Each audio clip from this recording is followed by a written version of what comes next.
this new city proposal is interesting because it's a greenfield project. You have the opportunity to start a lot of things from scratch. But the vision is one of creating a city that would sustain a lifestyle in which most people aren't spending large portions of every day in a car on the road. This is Manhattan Insights, a Manhattan Institute production. I'm your host, Reihan Salam. Recently, there's been a panic among California politicians in Solano County, a little exurban county roughly between the sprawling San Francisco Bay Area and Sacramento. Basically, you've had people wondering, who on earth are these people buying up huge parcels of land near Travis Air Force Base? There were people who were thinking, wait a second, is this the Chinese government that's trying to, somehow get access to a critical American military installation? Then lo and behold, it turned out that actually, the folks who were buying 52,000 acres of land were actually a little startup that's now called California Forever. And they weren't planning, at least as far as I know, to somehow spy on Travis Air Force Base. Their plan was something even more audacious in a way. The plan was to build an entirely new city in a place that is in desperate need of new housing, a new city from scratch, one that the folks at California Forever say would be family-friendly, environmentally sound, walkable, and most of all, affordable.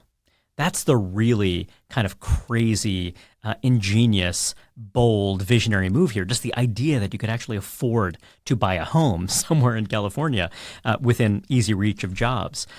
Backed by some of California's most successful entrepreneurs and investors, this new venture raises a ton of questions.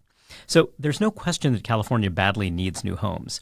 Even after experiencing a net loss of 800,000 residents since January 2020, the median home price in the state is $800,000. And by the way, that's not in San Francisco proper. That's not in Atherton or some other super fancy exclusive town. That is the median home price in the state of California.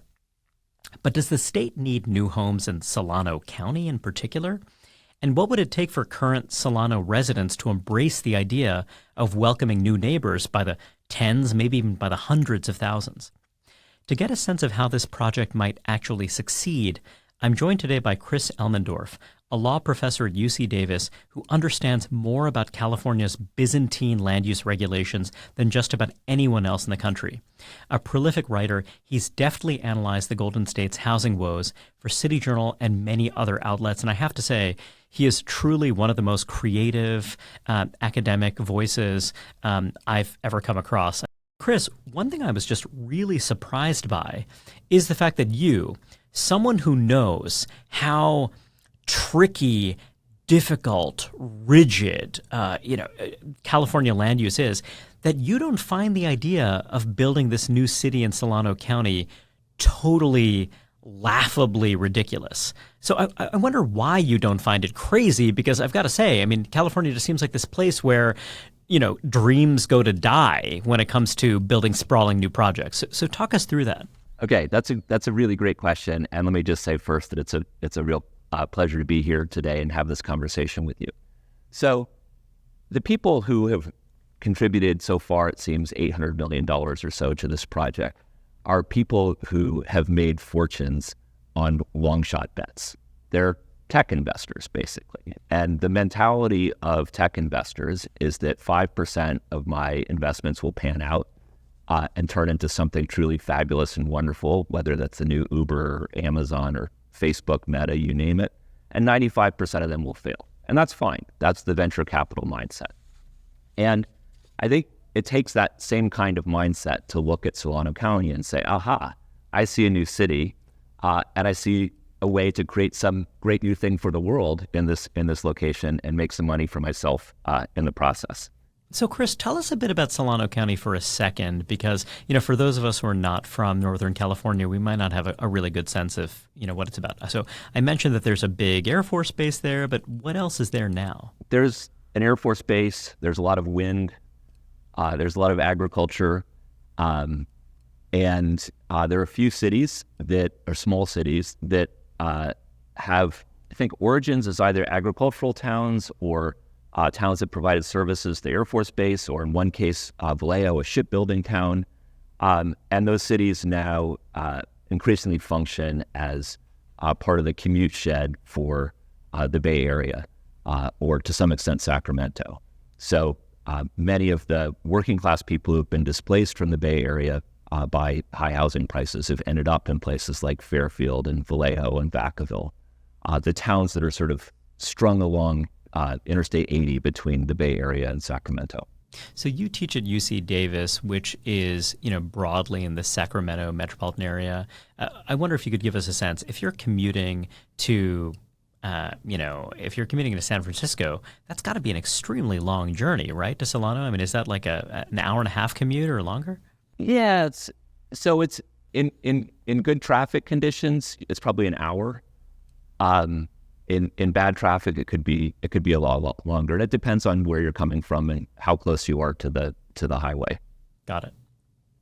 So you're telling us these are folks who make big bets. They understand that not everything works out, and yet, part of what I'm hearing you saying is that this is not the craziest bet imaginable. Talk to us about why that is.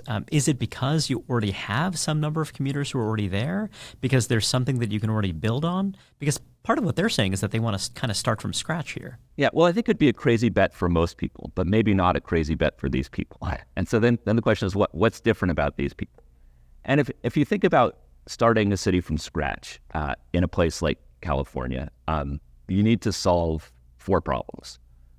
One, you need to acquire a lot of land, contiguous land, because the idea of a city as an economic unit is that development that occurs in one part of the city will increase the attractiveness of the whole city as a whole. It's an agglomeration economy. And so if you're going to capture those benefits by bringing a lot of people and firms together, you want to own most of the land in the area.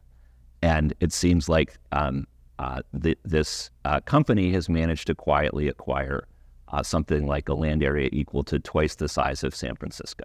Wow. It's not entirely clear, I think, from the public records what they own, and they may have other contracts that are not yet public, but they own a lot of land and contiguous parcels of land. So they've substantially solved that problem. Second, you've got a big coordination problem among firms, because the thing that makes a place like San Francisco or New York City attractive to firms, reason they want to locate there, and thus a reason that workers want to be there as well, is that there are a bunch of other firms that are doing the same thing in the same place. So you have these dense labor markets that allows people to share ideas with one another. It also provides a kind of insurance for workers, so they want to be part of that market. And so when you've already got the city as a going concern, you can understand why it's self-sustaining. But how do you get the thing started in the first place?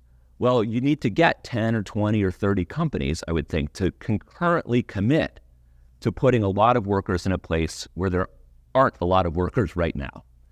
And how do you persuade those companies to make that commitment? Well, you do it as a pact, right?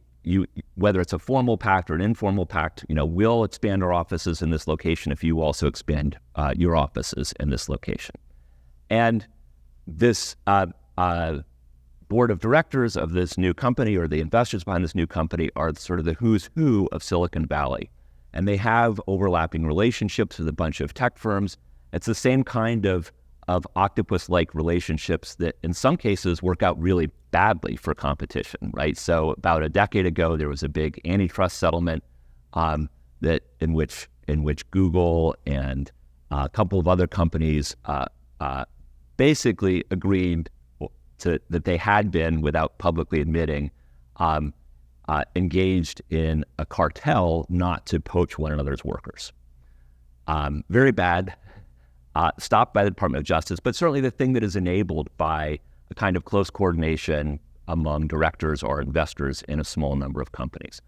But that same kind of close coordination on the upside could in principle enable them to make coordinated investments in a new city, which in turn would make what otherwise seems like a laughable idea maybe plausible.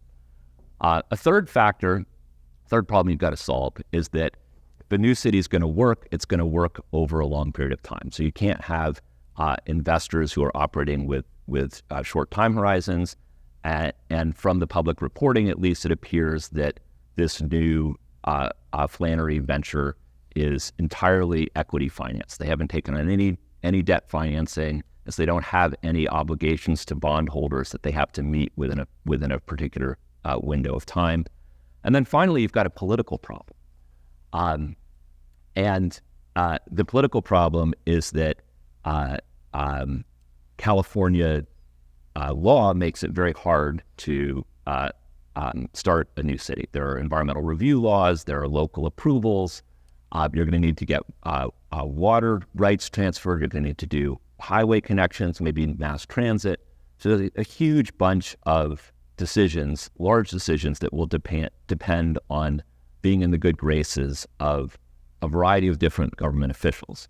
And it's not clear that the tech brand or the Flannery brand is a good brand right now for solving political problems. But if nothing else, they put together a bunch of money. And that money should at least open doors and allow them to have conversations, be those conversations with elected officials or conversations with voters, and gives them a fighting chance at getting the political approvals they'll need for their project. Let's go back in time a bit. So we discussed briefly earlier the fact that California is experiencing some significant outmigration. One can overstate the extent of it, but it is certainly a big change from the long stretch of time where, due to a combination of inward migration, both international and domestic, and robust natural increase, California was just a rapidly growing state. So if you're looking at the post-war era, look at the 1950s, 1960s, this was a time when, you saw this massive sprawl of a number of California cities, but you also saw the creation of some new cities, not quite like this venture, but some of them quite substantial. You've talked about the Lakewood plan in the past, these new suburban cities that were created on the outer edges of metro areas. Talk to us about the business model that these Lakewood plan cities had. Are there any lessons to be learned from that experience? How exactly did these cities work? How did they wind up taking off and establishing themselves as real communities? That's a great question. So the old vision of a city, you might say, or the 19th century vision of a city, was that you had a railroad or a port or some other natural transportation connection, and that brought people and firms together, and a city just grew as people built new houses and new companies and new whatever in this location. So they were production cities. They in were a production way, cities, And what happens over the course of the 20th century is that transportation becomes a lot cheaper. And in the post-war era, you have interstate highway system, you have widespread ownership of automobiles, and this leads to outmigration from cities, and as people seek larger homes and new places to live. And you didn't need to have in a city or in a community an economic center because people could drive to the economic center. And so developers like the Levitts in New York and others in California bought large tracts of agricultural land and built residential subdivisions on those tracts of land. And those subdivisions were initially governed just through homeowners associations. The innovation of the Lakewood plan was to say, well, we can take this homeowners association idea and essentially make the entire thing self-sufficient by having the homeowners association contract with the county for the provision of public services, water, sewer, police, fire, ambulance, you name it. Everything will be provided through contracts with another government. So to be a going concern as a city, we don't have to have our own police force. We don't have to have our own fire department. We can get all these things through contract. And if we can get all these things through contract, then we can also be a lot smaller as a city. And so... By smaller, you mean it's less public spending or... Less or public they spending, don't need the but scale, also just a smaller number of people. Yeah. And And so you don't need the same scale in order to sustain those public services because you're basically not free riding exactly, but you're kind of relying on the services that are serving this kind of much larger catchment area. Right. You're not trying to operate your own police force, but you still have control over the terms of policing or the terms of fire service because it's written out in your contract with the county. Wow, what was in it for the county? I wonder, because you could say that the county could think, hey, you guys are free riders. I'm the one who's training the police officers, these very capital intensive investment projects, and hey, you just get to benefit from it. Were they pricing these services appropriately? I wonder. Yeah, they were negotiated freely. The county entered into these agreements. They seem to be happy with it. There may have also been some economy of scale for the county if they can provide the services to a lot of different communities.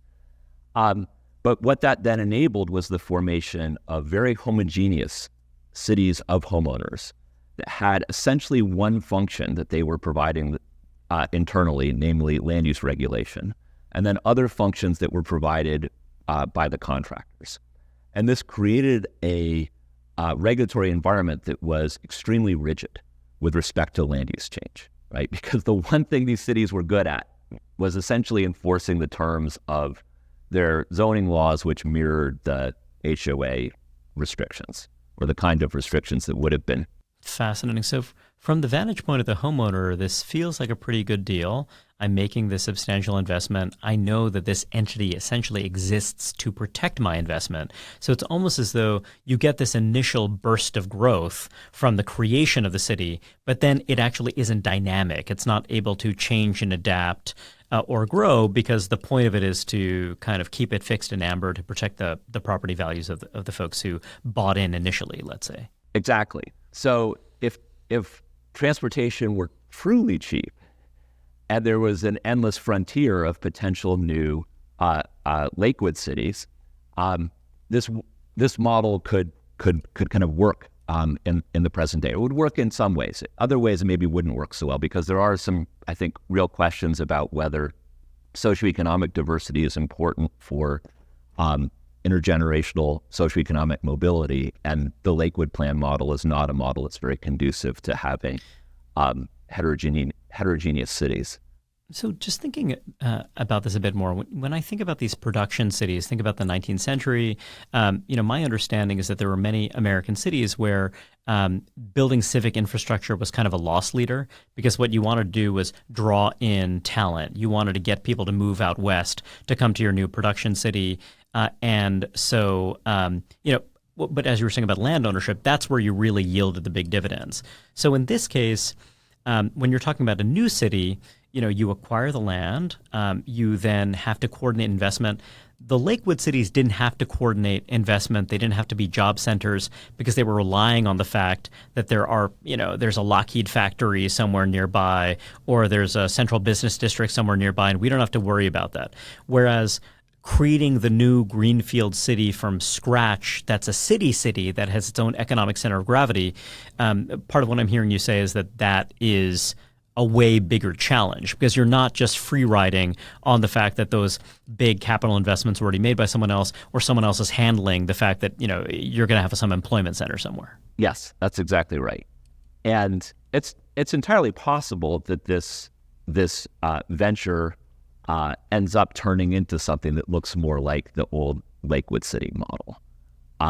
But the public vision that's being presented and the vision that I think might be able to attract some political support, at least in Sacramento, is not the Lakewood model, but to create a place that's actually diverse economically, socioeconomically, and that that's a producer city as well as a place where people reside and enjoy their neighborhood amenities. So I want to get a little bit big picture, Chris. You've been involved both as an analyst but also as a bit of an advocate in California's current land use battles. And just at the risk of badly oversimplifying, my sense is that if you're someone who cares about housing and how high housing costs, the need to build more, it's almost as though there's this weird cultural divide between people who are for infill. We want more multifamily. We want to densify communities. Maybe these are folks who are coming at this issue from both a kind of social justice perspective. We want folks to have affordable housing, but also from an environmental perspective that, we believe in denser communities. Then on the other hand, you have people who say that, hey, that's not how Californians really want to live. Californians love their automobiles. They embrace single-family homes. And the real problem is the limits on greenfield development. It's the fact that, hey, back then, you were building Irvine. You were kind of, you had this urban frontier that you were settling with suburban homeowners. Why can't we do that now?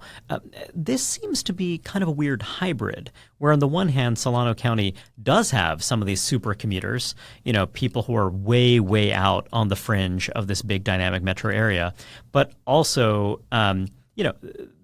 it seems that California Forever is kind of pitching the vision of walkable communities. I wonder if you could talk about where this fits in kind of big picture California land use politics. And if you think I've got that right, that there is this kind of cultural divide between the partisans of sprawl, let's say, and the partisans of infill, and whether there needs to be that divide. Yeah, so that's a really astute question. And I think there is that cultural divide. I will say that the partisans of greenfield development or the partisans of sprawl have a market, but they don't have a political constituency. Or at least they have not managed to convert their market into a political constituency, because there's clearly demand for large homes on the urban fringe. And it seems like work from home has increased the demand for large homes on the urban fringe. And while this California Forever project seemingly got started before the COVID shock, there's no doubt but that they benefit from the COVID shock, right? And the model of a community in which people are maybe working 2 days a week in San Francisco or Sacramento, but mostly at home, it makes them not quite as dependent on the coordinating the big investments from employers, although to the extent that they can. So you're willing to tough it out with like an hour and a half commute as long as you only have to do that twice a week, and that massively increases the commuting shed. Right. So there's definitely a market for that style of living, but there's not a political market for it. There's not there are homeowners who are organized to defend the status quo in their suburban towns, their Lakewood planned cities, but they have no interest in the development of other Lakewood planned cities. And there are owners of greenfield land who would love to be able to sell their land to a developer or to develop it themselves. But they're a tiny minority, politically speking. And then there are greenfield developers, like the Building Industry Association, who've had a lobbying presence in Sacramento for decades. But all you need to do is look at the course of California housing prices and housing production since roughly 1970, and you learn that, well, the BIA may be a presence, it's not a very politically significant presence, at least not one standing on its own. So I think this new city proposal is interesting for exactly the reason you state, because it's a greenfield project, right? So you're not dealing with a bunch of embedded neighborhood homeowner opposition, and you have the opportunity to start a lot of things from scratch. But the vision is one, again, of creating a city rather than a new suburb, and maybe a city that would sustain a lifestyle in which most people aren't spending large portions of every day in a car on the road. And that may be for both aesthetic and environmental reasons appealing to politicians and advocates who have not been supportive of the greenfield agenda. Might be, right? I mean, the initial messaging or initial reaction from at both environmental groups and state and, for that matter, congressional legislators has been very, very negative. But it's a process of negotiation, and I think it's fair to say that the plans were not fully baked by the time that the New York Times got a hand on them, and so the rollout is not going in the manner that the investors probably intended, and it's now incumbent on them to come up with more specifics for their vision and see if they can persuade either Sacramento or the voters of Solano County that it's a good vision.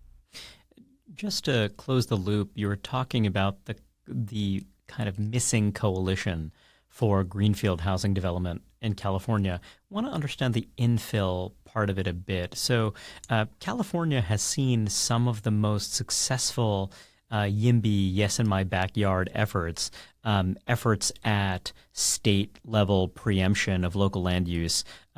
Certainly not perfect. There are many other things that you've recommended happen, but it really does seem as though this has become a meaningful part of the political conversation, and there have been some pretty significant gains on that front. If you do have this market, you have home buyers who would embrace single-family housing way out on the urban fringe, even if it means a much longer commute. Where do you think the kind of political energy is coming from behind the infill piece of it?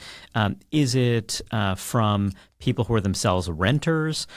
Is it something that is motivated more by a kind of ideological conviction that this is something that is counterproductive, but an ideological conviction driven by people who are not necessarily self-interested? I wonder how you think about why YIMBYism has taken this very infill-centric form that it's had, as opposed to something that is maybe a little more big tent, where it's kind of like, hey, we're fighting also for greenfield and we're fighting for infill. Right. So I think the historical explanation, which is perhaps not that interesting, is just that YIMBYism got started among young people living together in cities. Right? It's the very things about bringing people together and sharing ideas, right, that make cities work, that enabled this new movement to take shape. And what do these young people living in cities want? They wanted lower rents. Yeah. So there's a path dependence element to this. It's just kind of like that's where the movement began. Yeah. And maybe as the OG YIMBYs age into their 40s, they will decide that actually it'd be great to have a little more abundance in the suburbs too. And I think to the extent that there has been organizing around housing in the suburbs, it's been organizing that's driven by a fair housing agenda that is ensuring that there's opportunities for minorities and poorer people to live in traditionally exclusionary suburbs, rather than creating more suburbs because suburbs are something that people want. That's really fascinating.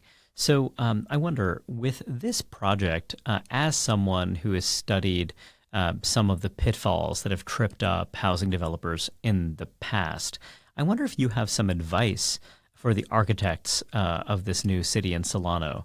Are there things that you would encourage them to do in making the political case? As you mentioned, there have already been, there's already been a lot of pretty intense skepticism, and it seems that they're trying to start some kind of consultative process.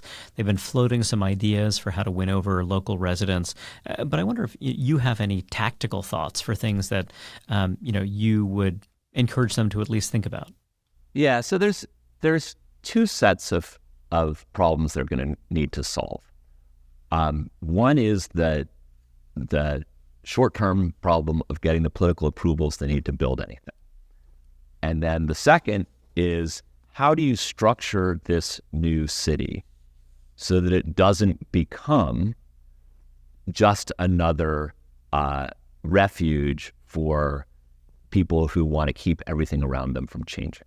Right? So you can imagine that you sell a few lots in your city, or you sell a few homes in your city, and you've got this vision of how you're going to develop the rest of your city. But then the people who bought into your city initially are like, oh, actually, after a couple of years, we kind of like how things are. And so we're going to pass a new zoning law that destroys all your plans. So they need to solve these two problems concurrently, right? To create a city that can be both a city that involves some degree of self-governance, but where there are also some limits on the adoption of future zoning restrictions that would undermine the initial vision for the city, and also to get those political approvals in the first place. And in an interesting way, like, the problems may be connected, right? In that, to the degree that you can sell this vision to Sacramento, I think you need to sell it as a new kind of city, a city that's going to not have the same problems as the old kind of cities. And so you need to give an explanation as to how your design is going to prevent the first homeowners in the city from freezing it in amber and locking everybody else out. Lakewood, so, basically the opposite of Lakewood, the opposite of this idea that, hey, we suddenly have built this incredible greenfield city, but that's the last one you're going to get here. There's going to be no further change. That does seem really tricky.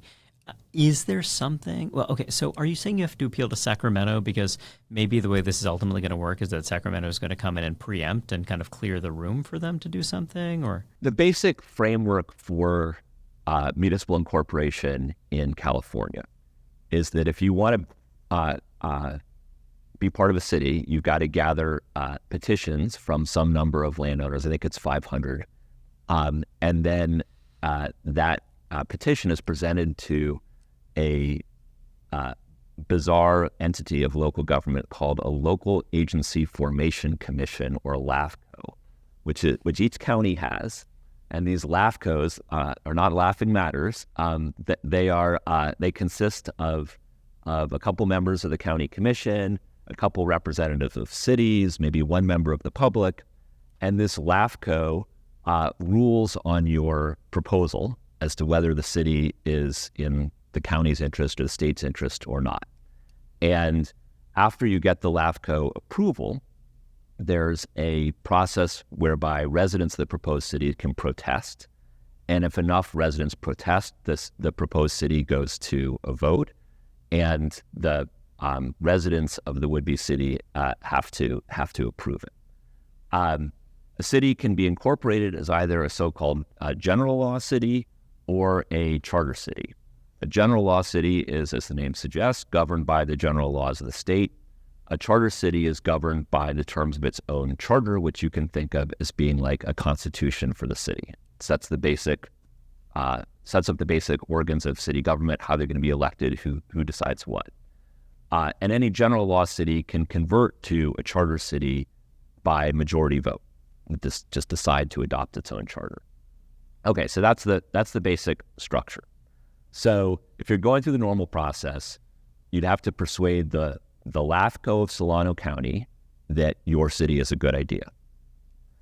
And if the LAFCO recommends your city, you need to get some people there first, right? Because you need to get to that 500 threshold. And by the way, to get some people there first, you probably need to build some housing there first. And to build some housing there first, you may also need the approval of the voters of Solano County to get around their urban growth boundaries, which say you can't build housing outside of the existing city. So there's a lot of complicating things you got to overcome. And it's a bit circular initially. in a way. Yes. But assuming you get that approval, right, and you become a city, you then face the risk that once you're a city, the residents of that city will adopt a new charter that overrides whatever your original vision was for how the city would be governed and establishes a new zoning code or new limitations on development of one form or another. And I think the only way you're going to solve that problem is by getting authorization from the state legislature for a new kind of city. So where you have some kind of charter that for whatever reason can't be as easily amended. Yes, or there'd be some aspects of state law that are incorporated into the charter, and the state law would say that, if prices rise to a certain amount, then zoning is going to be liberalized in some way. Or there'd be other things that are limitations like that would be incorporated through state law that could be changed in the future, but would at least require the legislature's consent to change as well. Just to clarify, given that California is already passing a number of statewide laws on ADUs, let's say, other laws that are making multifamily development more tractable that override local zoning, wouldn't a kind of general law city already have some built-in tools to overcome that homeowner resistance to new development? Or kind of what you're saying is that actually, if for the city to really achieve its aspirations, you'd have to go well beyond that. Yeah, and I think the idea here, the hope, is that if you're starting from scratch, where you don't have any incumbents who want to keep their homes the way they are, or you don't have people who are used to parking on the curb, that you can establish a new set of rules that would allow much more flexibility than what's been the case traditionally in other cities, and that those rules would stick because you would attract people to your new city who like those new rules, and people would be accustomed from the get-go to pay to use the streets or to park on the curb, or they would be accustomed to the... So you solve the chicken and egg problem so that you can actually get people who want walkable urbanism and what have you to actually be able to kind of establish some critical mass. Yeah, so but then beyond that, again, because you're not sure what they're ultimately going to want to do, if you can make some commitments through state law to a degree of flexibility, that could actually help with your recruitment problem, right? It makes it, I think, potentially more attractive to people who are looking for a more urbanist setting. And I think it would also make it more attractive to firms that are thinking about, are we going to commit to, leasing space for 1,000 jobs or 5,000 jobs in this new downtown. Maybe we'll do that if we're confident that the city's going to be able to grow and keep housing prices low. But we're not going to make that commitment initially if we don't have that confidence. Talk to us about environmental considerations. You mentioned these urban growth boundaries in Solano County.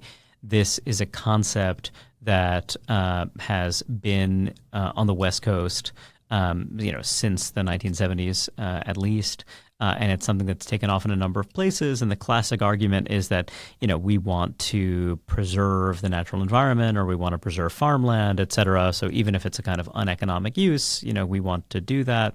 Maybe it also is something that is meant to complement a desire for infill development and what have you. Talk to us about how those urban growth boundary rules work right now. So does it mean that, I, owner of farmland, can't just willy-nilly build tract homes on my land? How else am I limited in the use of that property? And is that purely a regulation at the county level, or is there some state authorization for these urban growth boundaries? So in most places in California, the urban growth boundaries have been adopted by ballot initiative. So they are responses to highly local concerns about keeping a particular city or maybe a couple cities from spreading in particular places. And that then leads to a kind of leapfrog problem because if a city can't expand, well, where are people going to go? They're going to go across the agricultural lands in the next place where there might be housing that's allowed.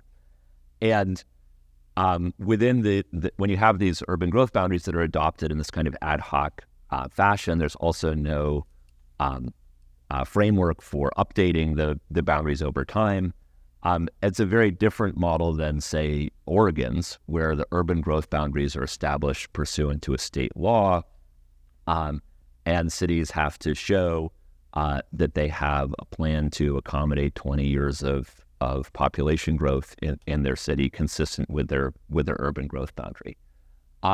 There is a requirement in California that cities also show that they plan for housing, and sometimes that can bump up against the urban growth boundary. But it's much more ad hoc in the California form than in the Oregon form.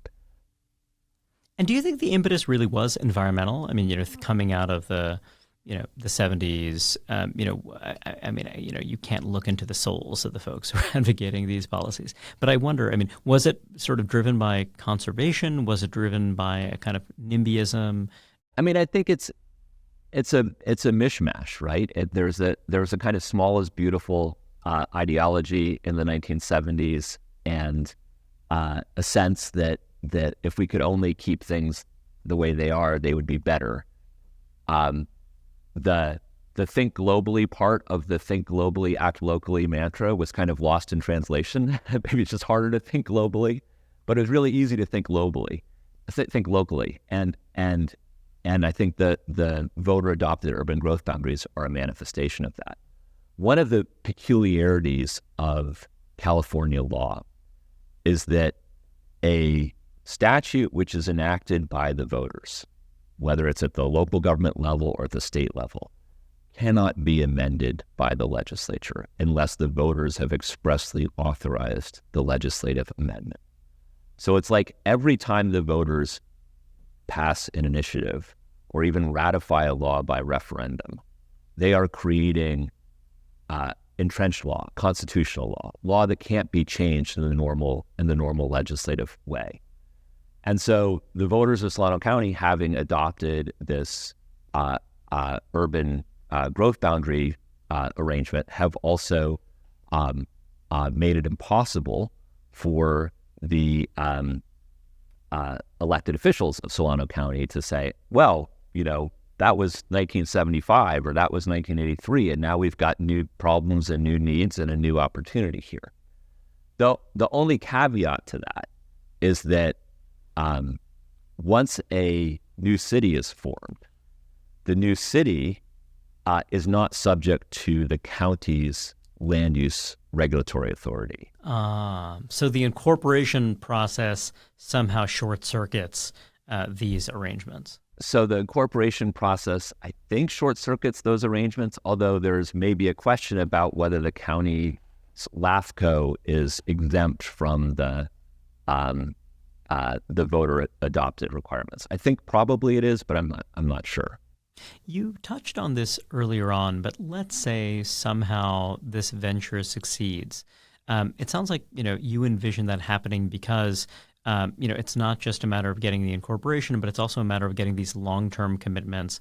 Instead of a company town in the classic sense, this is kind of a multi-company town in which you're accommodating this hybrid workforce.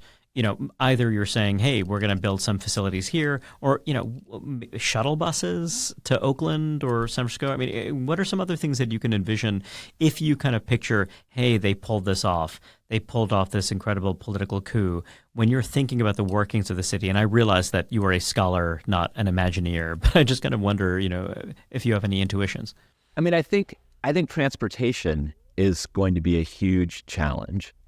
But I also think it's an interesting opportunity because California is just starting to experiment with pricing of the use of street parking in cities and highways outside of cities.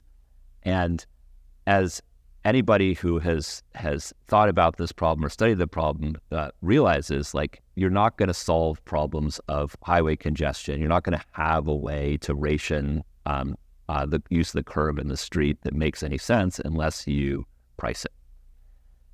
But pricing the use of highways is something, or pricing the use of the curb space in cities is something that disrupts expectations and habits. And people get attached to their habits and their expectations. And so it's kind of like an easement. This has been something you've considered free, quote unquote, to you. So the idea of suddenly pricing that, you're taking something valuable away from me. You're right. And you don't also maybe anticipate how your life might be better in a world where you don't have to circle as much for parking, or you can, drive to San Francisco on the highway without dealing with horrendous traffic, or get to Sacramento or Tahoe or wherever else you're going.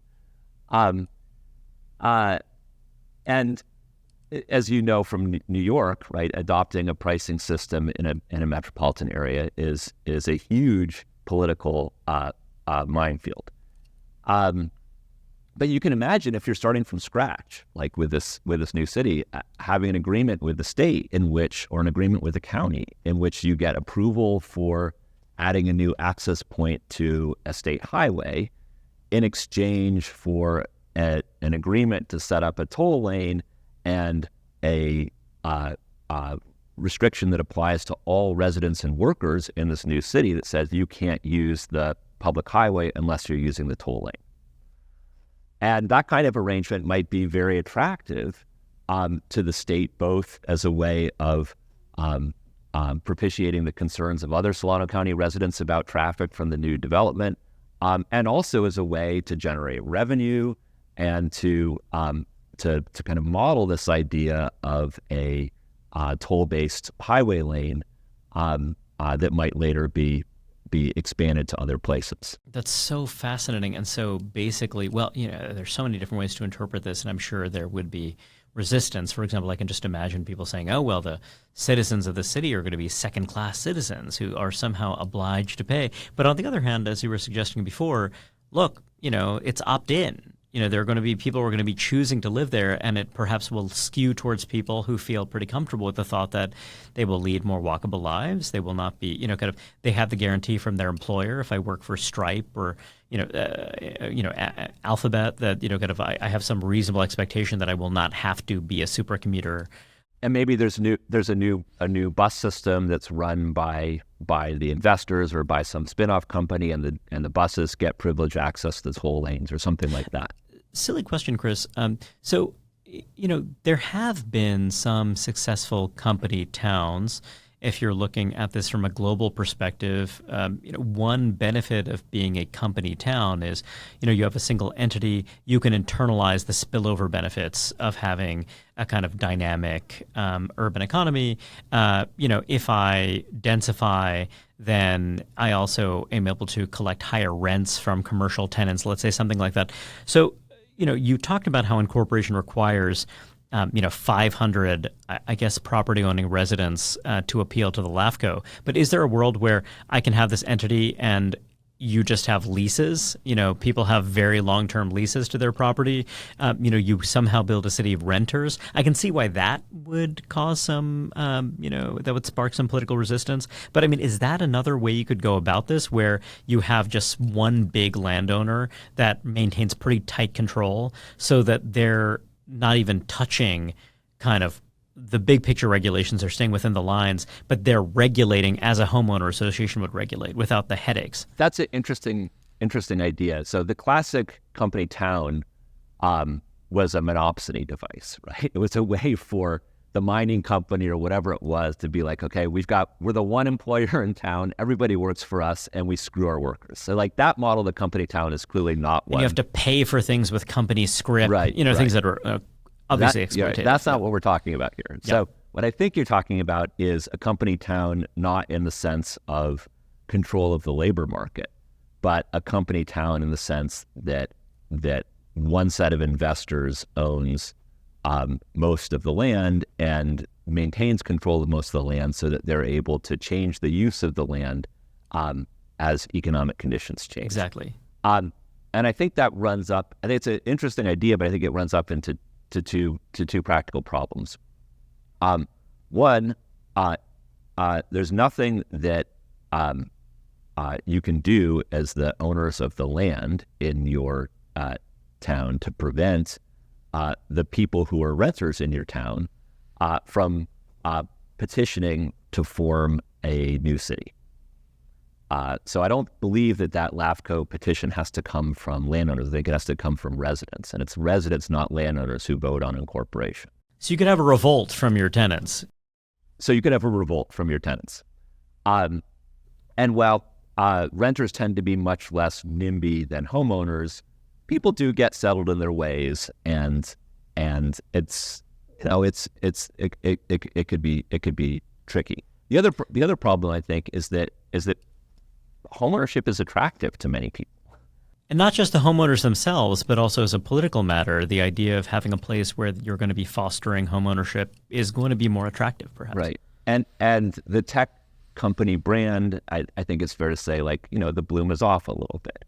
And so if moving fast and breaking things was seen as a good thing a decade ago, maybe moving fast and breaking things is seen now as a way to break things.